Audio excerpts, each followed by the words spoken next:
Hello दोस्तों, I welcome you all to Rahul Sharma education. मैं उम्मीद करता हूँ आप सब बहुत अच्छे होंगे और अपनी तैयारी को सही डायरेक्शन में लेके आगे बढ़ रहे होंगे। दोस्तों, लास्ट सेशन में हमने इस लक्ष्मीकांत में चैप्टर नंबर 33 जिसमें स्टेट लेजिस्लेचर की बात है, उस चैप्टर को शुरू किया था। हमने लास्ट सेशन में स्टेट लेजिस्लेचर के ऑर्गेनाइजेशन को देखा, हमने कंपोजिशन को देखा। आज के सेशन में हम उससे आगे देखने वाले हैं, इसमें हम शुरुआत करने वाले हैं ओथ और अफर्मेशन से। तो दोस्तों, इस वीडियो को शुरू करने से पहले अगर आपने अभी तक वीडियो को लाइक नहीं किया है तो लाइक कर दीजिए और चैनल को सब्सक्राइब कर लीजिए। दोस्तों, स्टेट लेजिस्लेचर के हर मेंबर को अपनी सीट को ग्रहण करने से पहले गवर्नर के सामने एक ओथ सब्सक्राइब करना पड़ता है। अगर गवर्नर अब्सेंट है या गवर्नर इनकेपेबल है तो फिर वो किसी पर्सन को अपॉइंट करेगा और उस पर्सन के सामने स्टेट लेजिस्लेचर के हर एक मेंबर को एक ओथ सब्सक्राइब करना पड़ता है।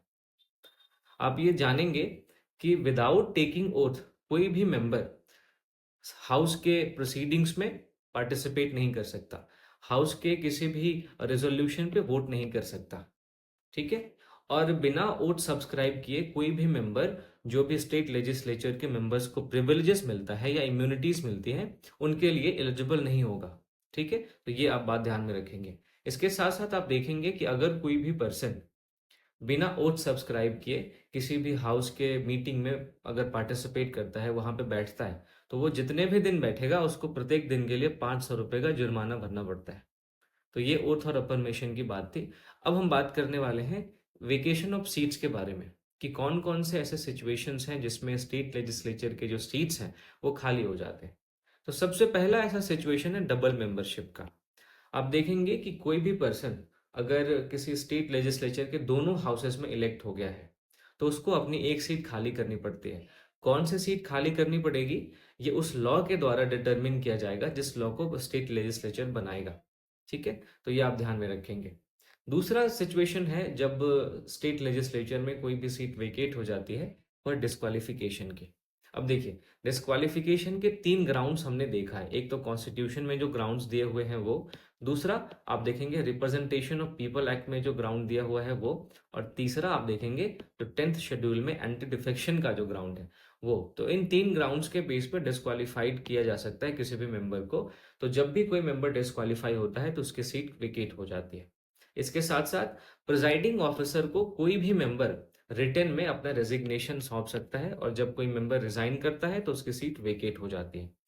इसके साथ साथ आप देखेंगे कि कोई भी मेंबर अगर प्रिजाइडिंग ऑफिसर के बिना परमिशन के 60 डेज तक अब्सेंट है तो उसकी सीट को वेकेट मान लिया जाता है।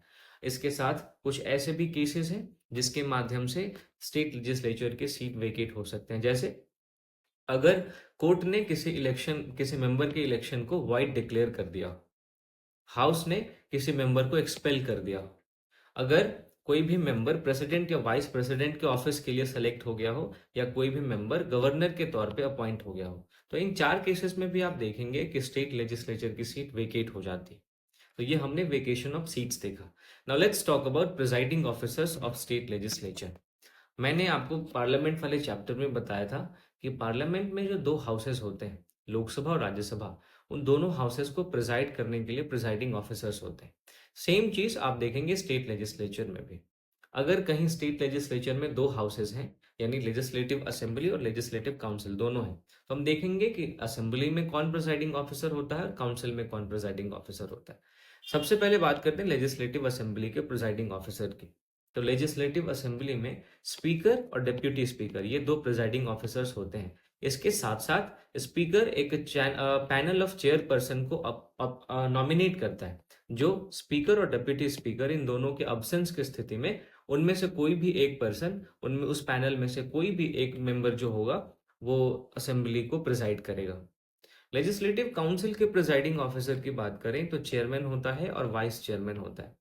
इसमें भी सेम, चेयरमैन जो है वो कुछ लोगों को नॉमिनेट करता है, जो कि एक पैनल होता है जो वाइस चेयरमैन का पैनल कहा जाता है। और जब ये दोनों ही अब्सेंट होते हैं तो उन्हीं पैनल में से कोई भी एक पर्सन लेजिस्लेटिव काउंसिल के मीटिंग्स को या किसी प्रोसीडिंग को प्रिजाइड करने का काम करता है। हम एक एक करके अब डिटेल में देखते हैं कि स्पीकर के फंक्शंस क्या क्या हैं। स्पीकर जो होता है असेंबली का, उसके बारे में बहुत सारी बातें जानेंगे। देखिए, असेंबली का जो स्पीकर होता है उसका इलेक्शन असेंबली के मेंबर्स के बीच में से ही होता है। आप देखेंगे कि यूजुअली स्पीकर तब तक अपने ऑफिस में बना रहता है जब तक कि असेंबली की लाइफ है ना? लेकिन इसके अलावा स्पीकर की जो ऑफिस है वो 3 केसेस में वेकेट हो सकती है। सबसे पहला, अगर वो असेंबली का मेंबर ही नहीं रहे तो फिर वो स्पीकर नहीं रह जाएगा, उसको अपना स्पीकर का पोस्ट छोड़ना पड़ेगा। बिकॉज़ आपको असेंबली का स्पीकर होने के लिए आपको असेंबली का मेंबर होना बहुत ज़रूरी है। इसके साथ-साथ आप देखेंगे कि अगर स्पीकर ने रिज़ाइन कर दिया है और डिप्टी स्पीकर को एक रिटन रेज़िग्नेशन दे दिया है, तो ऐसी स्थिति में भी स्पीकर की सीट वेकेट हो जाती है। और तीसरा सिचुएशन है, जब स्पीकर को रिमूव कर दिया गया है एक रिज़ॉल्यूशन लाके। अब ये रिज़ॉल्यूशन 14 दिन की एडवांस नोटिस के बाद लाया जाएगा और इस रिज़ॉल्यूशन को पास करने के लिए इफ़ेक्टिव मेजॉरिटी चाहिए। इफ़ेक्टिव मेजॉरिटी का क्या मतलब होता है दोस्तों, मैंने आपको कई बारी समझाया है, एक बार फिर से समझाता हूँ। इफेक्टिव मेजॉरिटी का मतलब होता है जो इफेक्टिव स्ट्रेंथ है उस इफेक्टिव स्ट्रेंथ का 50% से ज्यादा। मीन्स कि अगर मान लीजिए लेजिस्लेटिव असेंबली में टोटल 120 सीट्स हैं, बट इस 120 सीट्स में से 3 सीट्स खाली हैं, तो इफेक्टिव स्ट्रेंथ कितनी हो जाएगी? 120 माइनस 3 इज इक्वल टू 117। तो इस 117 के 50% से ज्यादा अगर उस मेजोरिटी से अगर ये रेजोल्यूशन पास हो जाता है तो फिर स्पीकर का पोस्ट जो है वो वेकेंट हो जाता है। स्पीकर के पावर्स की बात करें तो स्पीकर का जो मेन काम है वो ये कि असेंबली में जो भी ऑर्डर है और डेकोरम है उसको मेंटेन करना। अगर असेंबली के अंदर कॉन्स्टिट्यूशन के प्रोविजन को लेके या फिर प्रोसीजर के रूल्स को लेके उसको लेके कोई भी कंफ्यूजन है तो उसको इंटरप्रेट करने का जो काम होता है उसका जो फाइनल इंटरप्रेटर होता है वो स्पीकर होता है। इसके साथ साथ आप देखेंगे कि असेंबली को एडजर्न करने की पावर भी स्पीकर के पास होती है। अब एडजर्नमेंट क्या होता है इसके बारे में हम आगे बात करने वाले हैं, ठीक है। इसके साथ साथ आप देखेंगे कि स्पीकर केवल और केवल कास्टिंग वोट ही एक्सरसाइज कर सकता है, वो फर्स्ट इंस्टेंस में वोट नहीं कर सकता। अगर किसी रेजोल्यूशन पे वोट टाई हो गया है तो फिर ऐसे में वो कास्टिंग वोट एक्सरसाइज कर सकता है, बट फर्स्ट इंस्टेंस में किसी भी मामले पे वो वोट नहीं करेगा। इसके बाद आप देखेंगे कि कोई भी बिल मनी बिल है या नहीं, इस बात को डिसाइड करने की पावर भी केवल और केवल स्पीकर के पास है। साथ ही साथ अगर डिस्क्वालिफिकेशन का कोई क्वेश्चन उभर के आता है जो कि 10th शेड्यूल का मैटर है, ठीक है। 10th शेड्यूल के मैटर के तहत अगर डिस्क्वालिफिकेशन का कोई क्वेश्चन उभरता है तो उस क्वेश्चन पे डिसीजन लेने की जो पावर है वो भी स्पीकर के पास है, ठीक है। चलिए, तो ये हमने बात की स्पीकर के बारे में। अब हम बात करते हैं डेप्यूटी स्पीकर के बारे में। दोस्तों, डेप्यूटी स्पीकर का इलेक्शन भी असेंबली के मेंबर्स के बीच में से ही होता है। वो भी अपने ऑफिस में तब तक बना रहता है जब तक कि असेंबली का अपना लाइफ है, लेकिन उसकी भी जो सीट है, उसका जो ऑफिस है वो 3 केसेस में वेकेट हो सकता है और ये 3 केसेस सेम है स्पीकर की तरह। अगर वो मेंबर नहीं रह जाए असेंबली का, है ना, या फिर वो स्पीकर को अपना रेजिग्नेशन दे दे या फिर उसको रिमूव कर दिया जाए बाय इफेक्टिव मेजोरिटी, ठीक है। अब डिप्टी स्पीकर का मेन काम क्या है मैं आपको बताता हूँ। डिप्टी स्पीकर का मेन काम है जब भी स्पीकर अब्सेंट हो या अपने ड्यूटी को परफॉर्म करने में इनकेपेबल हो तो स्पीकर के काम को करना, बस इतना ही इसका काम है, आप ध्यान में रखिए। अब मैंने आपको बताया था कि स्पीकर और डिप्टी स्पीकर के अलावा लेजिस्लेटिव असेंबली में एक पैनल ऑफ चेयरपर्सन होते हैं जिसको स्पीकर नॉमिनेट करता है। तो जब भी स्पीकर और डिप्टी स्पीकर अब्सेंस होते हैं तो उनके अब्सेंस में असेंबली को प्रिजाइड करने का काम इन्हीं पैनल ऑफ चेयरपर्सन में से कोई एक मेंबर करेगा। तो ये दोस्तों लेजिस्लेटिव असेंबली में प्रिजाइडिंग ऑफिसर्स की बात हो गई। अब हम बात करते हैं चेयरमैन ऑफ काउंसिल की, जो कि लेजिस्लेटिव काउंसिल का प्रिजाइडिंग ऑफिसर होता है। जो चेयरमैन होता है काउंसिल का, उसका सिलेक्शन उनके मेंबर्स के बीच में से ही होता है ना। वो भी अपनी सीट्स को 3 केसेस में खाली कर सकता है, उसका भी ऑफिस 3 केसेस में खाली हो सकता है। पहला, कि अगर वो काउंसिल का मेंबर ही ना रहे तो फिर उसका ऑफिस खाली हो जाएगा। वो डिप्यूटी चेयरमैन को अगर अपना रेजिग्नेशन सौंप दे तो फिर चेयरमैन का जो ऑफिस है वो वेकेट हो जाएगा। इसके साथ साथ आप देखेंगे इसको भी अगर इफेक्टिव मेजोरिटी से कोई रेजोल्यूशन लाकर रिमूव कर दिया जाता है और ये रेजोल्यूशन 14 दिन के एडवांस नोटिस के बाद लाया जाएगा तो फिर इस रेजोल्यूशन के पास होने के बाद चेयरमैन का जो ऑफिस है वो वेकेट हो जाएगा।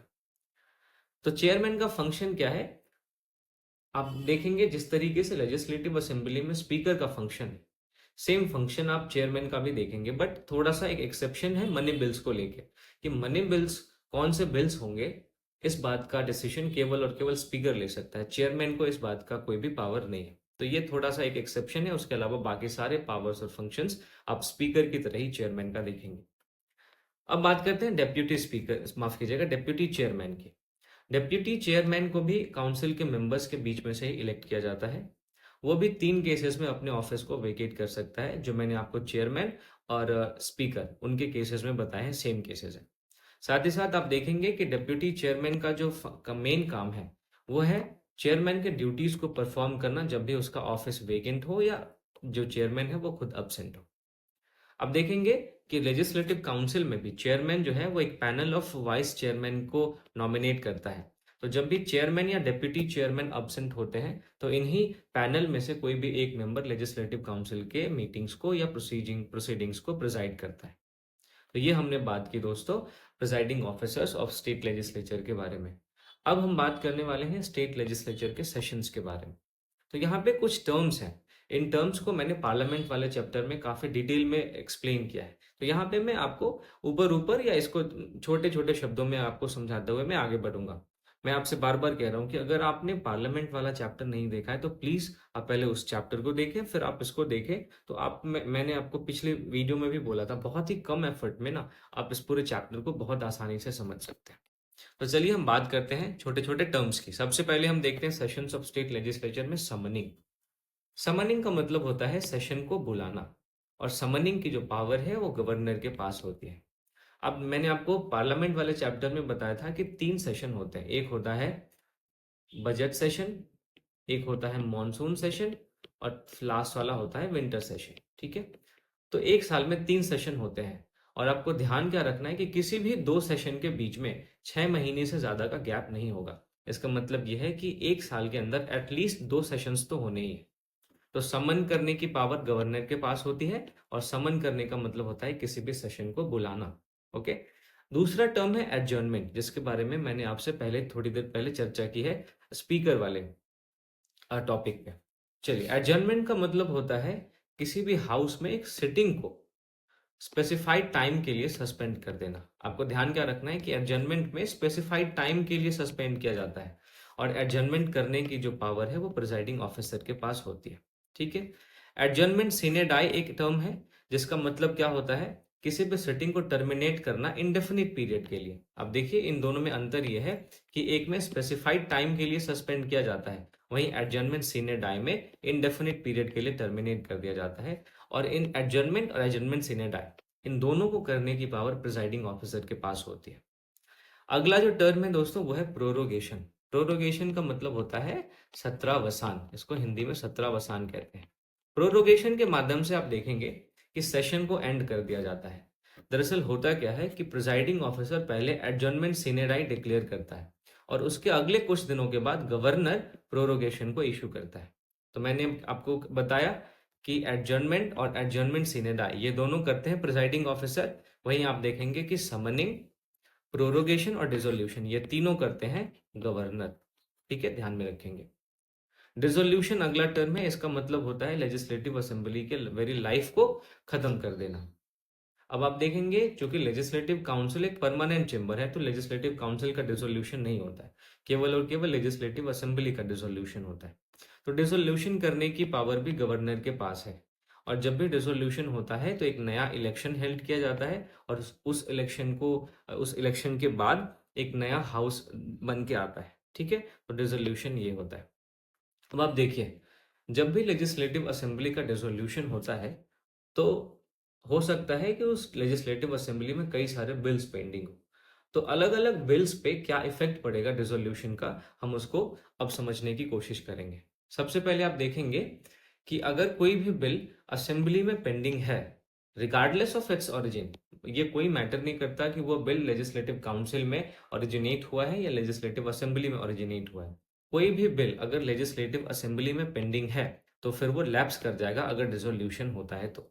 ठीक है, दूसरा आप देखेंगे कि कोई भी बिल अगर असेंबली से पास हो गया है लेकिन लेजिस्लेटिव काउंसिल में पेंडिंग है तो वो बिल भी लैप्स कर जाएगा। तो ये जो शुरुआत के दो है ना, ये लैप्स कर जाएंगे। तो आपको देखिए इस चीज को ध्यान रखने का ट्रिक क्या है, आप सिर्फ इन 2 पॉइंट्स को ध्यान रखिए कि इन दोनों केसेस में ही कोई भी बिल लैप्स होता है डिसोल्यूशन के बाद। है ना। बाकी कोई भी केस होगा उसमें कोई भी बिल डिसोल्यूशन के बाद लैप्स नहीं करेगा। तो अगर आपने इन दोनों पॉइंट्स को याद कर लिया तो इन दोनों पॉइंट्स के अलावा जो भी पॉइंट्स आएंगे उसमें बिल लैप्स नहीं होगा। जैसे कोई भी बिल अगर काउंसिल में पेंडिंग है लेकिन उसको अभी तक असेंबली ने पास नहीं किया है तो वो बिल लैप्स नहीं करेगा, वो बिल खत्म नहीं होगा। इसके साथ साथ आप देखेंगे कि बिल ने मतलब अगर कोई भी बिल हाउस या हाउसेस यानी लेजिस्लेटिव असेंबली है और या फिर अगर बाइकैमरल लेजिस्लेचर है तो लेजिस्लेटिव काउंसिल भी है। तो अगर लेजिस्लेटिव असेंबली या लेजिस्लेटिव काउंसिल इन दोनों से कोई भी बिल पास हो चुका है बट उसको गवर्नर या प्रेसिडेंट का एसेंट नहीं मिला है तो वो बिल खत्म नहीं होगा, वो बिल लैप्स नहीं करेगा।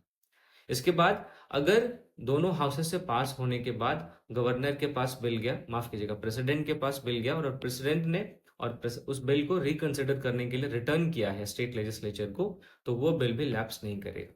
तो ये 5 ऐसे सिचुएशन मैंने आपको बताए जिसमें से 3 में, लास्ट के 3 में बिल लैप्स नहीं करता है और शुरुआत के 3 में बिल लैप्स कर जाता है। आपको याद रखना है शुरुआत के 2 जिसमें बिल लैप्स करते हैं, बाकी 3 ये अपने आप डिराइव कर लेंगे। माफ कीजिएगा। तो ये हमने देखा डिसोल्यूशन, और डिसोल्यूशन के बाद बिल्स पे क्या प्रभाव पड़ता है वो भी हमने देखा। अगला इंपॉर्टेंट वर्ड है दोस्तों कोरम। कोरम एक ऐसा मिनिमम नंबर है जिसके बिना किसी भी हाउस में कोई भी प्रोसीडिंग्स को, कोई भी मीटिंग्स को हेल्ड नहीं किया जा सकता। कोरम की अगर हम बात करें तो हाउस की टोटल जितनी मेंबरशिप है उसका 1/10 कोरम कहलाता है। जैसे अगर लेजिस्लेटिव असेंबली के कोरम की अगर हम बात करें, लेजिस्लेटिव असेंबली का मान लीजिए इसका टोटल मेंबरशिप का नंबर है 100, तो इसका 1/10, 1/10 मीन्स कि 10 मेंबर अगर मिनिमम प्रेजेंट होंगे तभी जाके हाउस की कोई भी प्रोसीडिंग हो पाएगी, अन्यथा जो प्रिजाइडिंग ऑफिसर है वो उस मीटिंग को रद्द कर देगा, वो फिर वो मीटिंग हेल्ड नहीं करेगा। तो ये होता है कोरम। फिर वोटिंग इन हाउस की बात करें तो जितने भी मेंबर्स हैं उन सबको वोट करने का अधिकार होता है, लेकिन प्रिजाइडिंग ऑफिसर फर्स्ट इंस्टेंस में वोट नहीं करता, ये केवल और केवल कास्टिंग वोट एक्सरसाइज करता है। आपको याद होना चाहिए। अगर हम स्टेट लेजिस्लेचर के अंदर लैंग्वेज की बात करें तो कॉन्स्टिट्यूशन ने स्टेट कोई भी स्टेट का अपना जो ऑफिशियल लैंग्वेज है वो हिंदी और इंग्लिश, इन 3 लैंग्वेजेस को प्रेफर किया है। और प्रिजाइडिंग ऑफिसर जो है वो किसी भी मेंबर को हाउस में अपने मदर टंग में बोलने की इजाजत दे सकता है। तो ये स्टेट लेजिस्लेचर का लैंग्वेज है। लेकिन आपको ध्यान क्या रखना है कि स्टेट लेजिस्लेचर को इस बात के लिए ऑथोराइज हमारे कॉन्स्टिट्यूशन ने किया था कि संविधान लागू होने के 15 वर्षों तक आपने इंग्लिश को यूज करना है, और उस 15 वर्षों के बाद आपको अगर इंग्लिश को डिसकंटिन्यू करना है या नहीं, इस बात की अथॉरिटी आपके पास है। आप चाहें तो 15 सालों के बाद most of the state legislature को इस बात की शक्ति दी गई कि 15 साल के बाद इंग्लिश को डिसकंटिन्यू कर दे।